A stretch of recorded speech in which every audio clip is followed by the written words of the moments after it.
se minha vida fosse um filme, qual seria a reviravolta da minha história? Hoje, dia 16 de agosto, estamos a exatamente 4 meses dos meus, de repente, 30 anos. E todo bom filme, assim como na vida, a história tem que ter, né, uma virada. Nós temos que ter uma virada, ou seja, mudanças, né? E de repente 30, por exemplo, é quando a Jenna, adulta, de repente adulta, né, como conversamos nos episódios anteriores, ela volta pra casa dos pais. A gente dá a entender no filme que depois de muito tempo, em que ela não tem mais tanto tempo por conta da vida adulta, aí que ela caiu de paraquedas, né, mas há muito tempo ela não voltava pra casa dos seus pais, né, pra casa que um dia foi dela. E tem esse momento, né, icônico, simbólico, em que ela está no trem indo de volta pra sua cidade, enfim, cria todo aquele clima ao som de Viena e Billy Joel, que eu amo, meu Deus, é a minha música, né, muita gente já conhece, sendo como sendo a minha música, que eu sempre coloco nos stories, ela é o tema, vamos dizer assim, da minha vida. Ela observa, né, o tempo que passa e que as coisas que mudam, mas que quando ela volta pra casa, tem as mudanças, mas ela abre o armário e lembra de onde ela meio que parou no tempo. Onde ela entrou com 13 anos e volta ali com 30. Porque mostra que apesar de a gente mudar muito ao longo do nosso processo de amadurecimento, sempre tem coisas que não mudam. Foca nisso. E eu tava refletindo muito sobre isso ao longo desse mês, né, do último episódio pra cá, porque os últimos episódios começaram essa premissa de que eu estou entusiasmada para os meus 30 anos, ao contrário do que muitas pessoas comentam sobre os 30, né, essa idade. No filme, muito falada que é a idade do sucesso, mas que a gente, quando contrapõe com a realidade, é uma idade que há muita pressão para muitas coisas, muitas cobranças internas e externas, enfim. Existem muitos modelos e expectativas sobre os 30 anos, sobre qualquer idade, na verdade, mas os 30 às vezes parece que é um marco, né? E isso não estava me incomodando tanto, até que eu mudei de ideia, não é brincadeira. Eu continuo estando entusiasmada, mas vou confessar que acho que à medida que vai chegando próximo do meu aniversário, dia 16 de dezembro, vai caindo a ficha da idade, vai caindo a ficha sobre aquilo que eu fui, aquilo que eu sou, aquilo que eu ainda quero ser, enfim. E aí quando vai caindo a ficha, vem vários sentimentos e alguns deles são bem desconfortáveis. Depois que eu senti esse desânimo, esse medo também, né, de fazer 30 anos, eu comecei a entender que faz parte da mudança, né? Amadurecer, crescer, é mudar alguma coisa, pequena ou grande. E os sentimentos, assim, com a papar das coisas da vida, mudam. Só que quando eu volto pra quem eu era, com, por exemplo, 13 anos, que foi uma idade muito significativa, assim como em De Repente 30, então por isso que aí se minha vida fosse De Repente 30, porque muitas vezes eu me vejo na Jenna, e eu lembro que com 13 anos, era difícil mudar de ideia, eu já tinha algumas coisas bem convictas, eu era muito convicta naquilo que eu acreditava, nos valores que meus pais me ensinaram, e eu era muito firme em tudo isso. Eu lembro que foi nessa fase que eu decidi virar vegetariana. E eu não me tornei vegetariana de fato, né? Eu passei por uma transição de parar de comer carne vermelha, junto foi o frango, e ia manter por algum tempo comendo apenas peixe e frutos do mar. E aquilo era muito importante pra mim. Tipo, eu cheguei a até, tipo assim, discutir com amigos meus porque sempre as pessoas perguntavam, naquela época era muito mais incomum do que é hoje ser vegetariano. E quando as pessoas perguntavam, por que você não tá mais comendo, né? Tipo assim, tava na escola, todo mundo lanchando salgados de carne, e aí eu dizia, não tô comendo mais, não tô comendo mais presunto, não como mais carne e tal. E aí eles ficavam perguntando e eu me impacientei, não sei. E aí eu cheguei assim e disse, um dia vocês vão descobrir que vocês estão todos errados relacionados a comer carne. E eu lembro de todo mundo parar assim, tipo, dizer, Ju, tá louca? Tipo, o quê? Como assim a gente tá errado só porque a gente come carne e você não come? E você acerta que não come? Meio que dizendo isso, né? Imediatamente eu me dei conta do quão radical eu estava sendo. Eu vejo que era intensidade, não radicalismo. Porque eu também mudava de ideia também muito fácil pra algumas coisas, mas pra outras eu era muito definida. Tanto que até hoje eu não como carne vermelha nem frango, apenas peixe e frutos do mar, de carne animal. Mas não virei vegetariana. Então veja, não era um radicalismo. Mas eu era convicta. E desculpe, gente, dizer também que eu acho maravilhoso. A minha dificuldade de mudar de ideia me ajudou muito. Mas também me atrapalhou muito. Me ajudou porque eu não era uma pessoa indecisa, eu não era uma pessoa muito influenciável, eu nunca fui, pelo contrário, sou difícil de ser influenciada. E não era uma pessoa muito volúvel, né? E isso é ótimo. Então, se eu dizia que eu gostava de uma coisa, eu gosto dessa coisa. Tanto que até hoje eu gosto das coisas que eu gostava na minha infância. Na adolescência, sim, teve uma fase de eu me distanciar das princesas, dos clássicos Disney, mas aí eu já comecei a gostar do Disney Channel, então ficou tudo no meio da mesma família. E aí hoje adulta, eu choro com as princesas da Disney, eu me emociono com tudo que envolve Disney.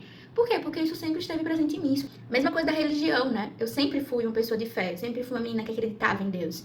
Claro que chegou um momento em que eu pude amadurecer a minha fé e escolher por ela, escolher uma religião, escolher seguir os valores e princípios. Mas eles sempre existiram, uma semente ali que eu permiti que esse terreno fosse fértil ao longo do tempo. Não foi uma mudança drástica, nunca me vi com uma conversão radical. Vivo até hoje em conversão, né?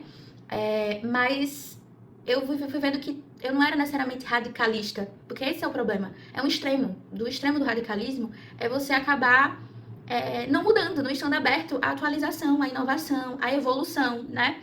Você ficar rígido. E eu tentei trabalhar isso em mim para que eu pudesse tornar essa característica da minha personalidade em radicalidade, ou seja, a capacidade de ser fiel às minhas raízes. Radical vem disso, de raiz, né?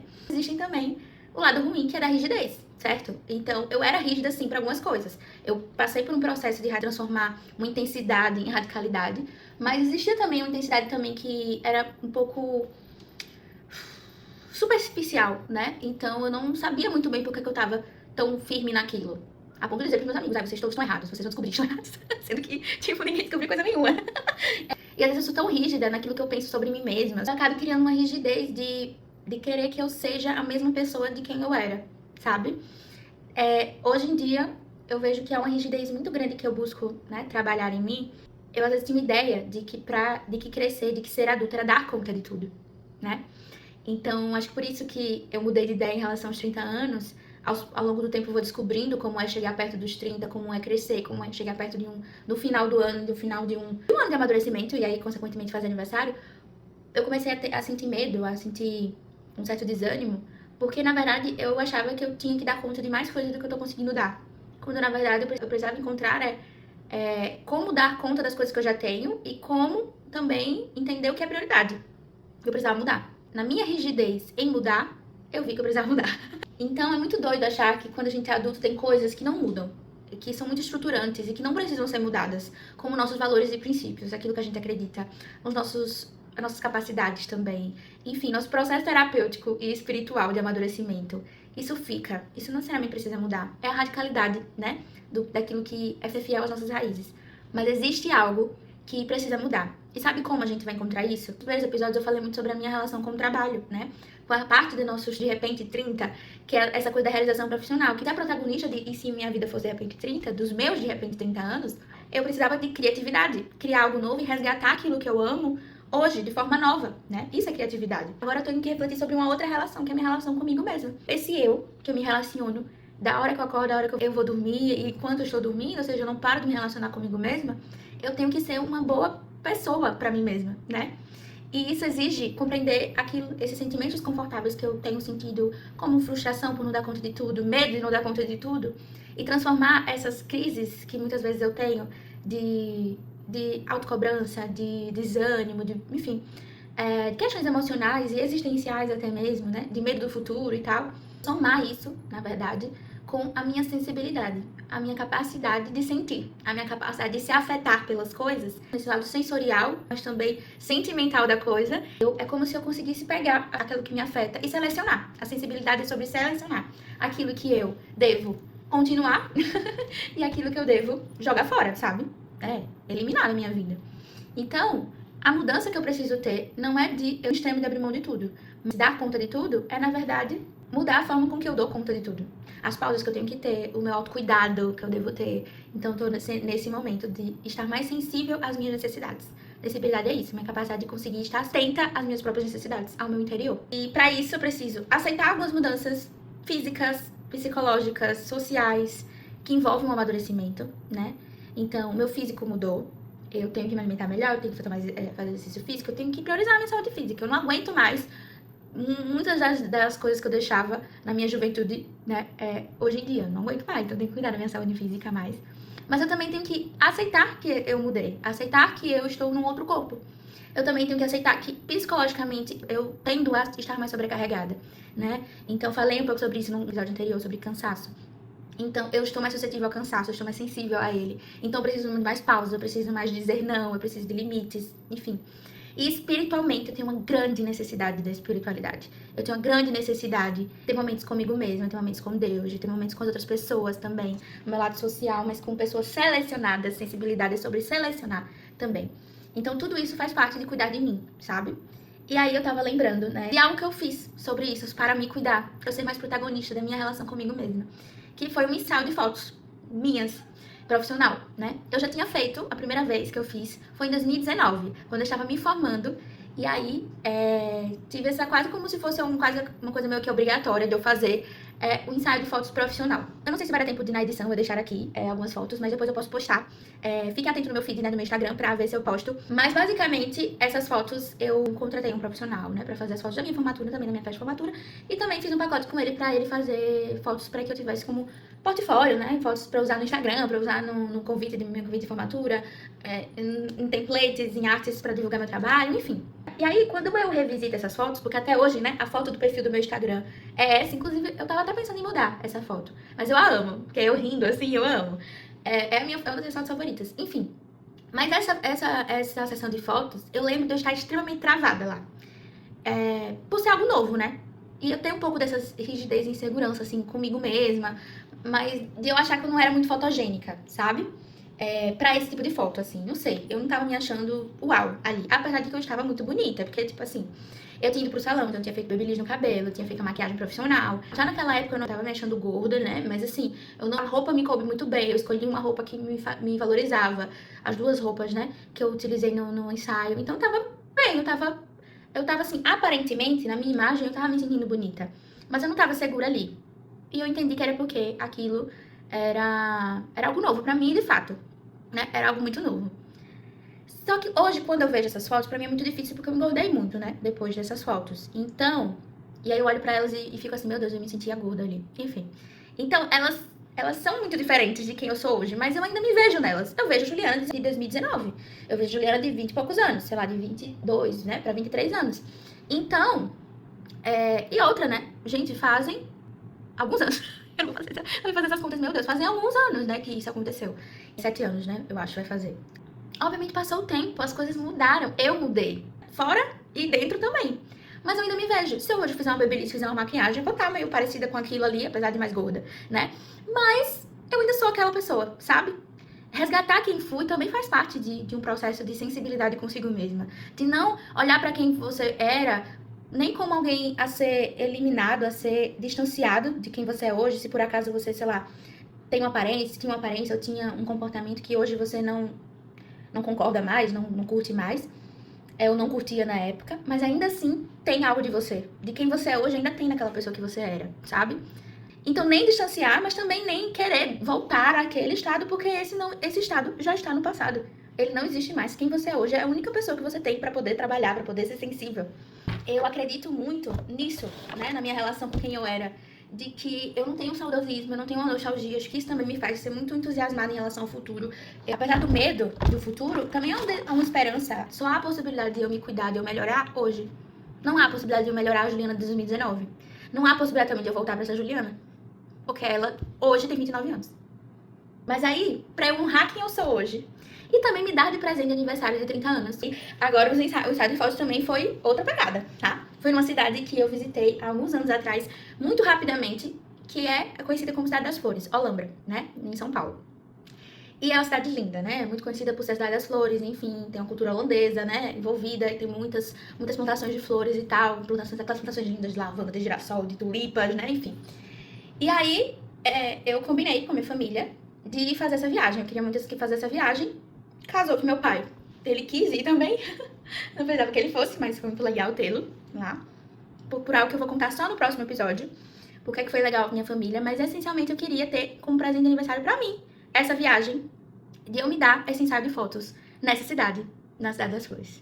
Inclusive eu estou utilizando o vestido, das roupas, né, que eu utilizei nessa viagem aqui. Porque essas fotos, elas contavam muito de quem eu sou. De quem eu estou sendo. Mas também de tudo aquilo que eu um dia fui. Então esse vestido, ele representa muito daquilo que eu amava, aprendi a amar um dia e continuo amando hoje. Esse vestido representa muitas personagens. A primeira, de imediato, que eu comprei esse vestido pensando nela. Não pensando no ensaio, tá? Pensando no aniversário que eu queria fazer, que eu não fiz. E aí casou. Depois de ter essa ideia de me dar um ensaio de fotos novo. Esse vestido, ele é bem representativo da Dorothy. E o que é que Dorothy e outras duas personagens que eu encontrei na minha infância tem comum. Vou ficar assim, ó, em postura pra vocês verem ele melhor. A Dorothy sempre foi uma personagem do Mágico de Oz que eu me identificava muito, por conta da música Além do Arco-Íris, né, que é uma das minhas músicas favoritas. Então ela sonhava com esse mundo além do arco-íris em que tudo era bom. né? De que ela podia sair daquela vida, daquele Kansas em que ela sentia-se presa, que ela sentia sem liberdade, para encontrar esse além do arco-íris. Acaba que um ciclone, ou seja, uma crise, leva ela, né? Pra perto da terra de Oz. E ela, quando chega lá, ela só quer o quê? Voltar para casa. Então, mesmo que a gente anseie muito pelo futuro, anseie muito por aquilo que está além do que a gente vive, além de quem nós somos, eu achava que o meu caminho de amadurecimento era mudar quem eu era. Eu ia conseguir ser adulta se eu mudasse quem eu era, lá no início da minha adultez. E aí eu fui descobrindo que, na verdade, ser adulta é voltar para casa. E ser uma casa melhor para se morar. É encontrar o seu lar e não mudar drasticamente o seu lar. Eu quis apresentar essa Dorothy que existe em mim, a Alice no País das Maravilhas que existe em mim, e a Bella que também existe em mim, que é minha personagem favorita, que todas usam um vestido azul em algum momento. A Bella no início do filme, a Dorothy e a Alice em todo o filme. É que todas essas personagens, todas elas queriam encontrar o seu lar, encontrar o seu lugar no mundo. A Alice e a Dorothy foram voltar para o seu lar, porque não há lugar melhor do que o seu lar, depois de passar por uma jornada de amadurecimento. Depois de ir para uma terra diferente, né? Até mesmo no senso, no caso da Alice, para poder encontrar a si mesma. E a Bella foi realmente sair da sua casa para construir um lar em outro lugar. Mas todos nós vamos passar por essa jornada. E é essa que eu estou passando. De conseguir dar a nós mesmos o lar que a gente tanto precisa. Ser para nós mesmos o lar que a gente precisa. Então, esse ensaio de fotos que eu não estou no corpo que eu gostaria de estar, porque dizem, né, as medidas que eu deveria, que eu não fiz babyliss no cabelo, eu fui com meu cabelo natural e eu fiquei tão feliz porque eu me senti tão linda com o cabelo que eu tenho. Eu amo meu cabelo, né, enfim, claro que ele tem os momentos dele, hoje ele tá até bonzinho, mas, enfim, tem seus momentos, mas nesse dia, não sei, pedi a bênção aí de Deus e minha sensibilidade de eu conseguir deixá-lo, e ele tava lindo. Eu fiz a minha própria maquiagem, não curti tanto, mas funcionou e eu me senti linda. Sabe por que eu me senti linda? Não por estar linda, mas porque eu consegui ter a sensibilidade de enxergar a beleza em quem eu sou hoje. E me dar esse presente que é honrar quem eu sou hoje, para que um dia eu seja, né, quem eu quero ser, quem eu devo ser. Espero que você também consiga ter a sensibilidade de reconhecer o que é que você pode se dar. No meu caso foi um ensaio de fotos muito especial, fruto do meu trabalho, mas eu espero que você também reflita, né, sobre qual lar você precisa encontrar e ser para si mesmo.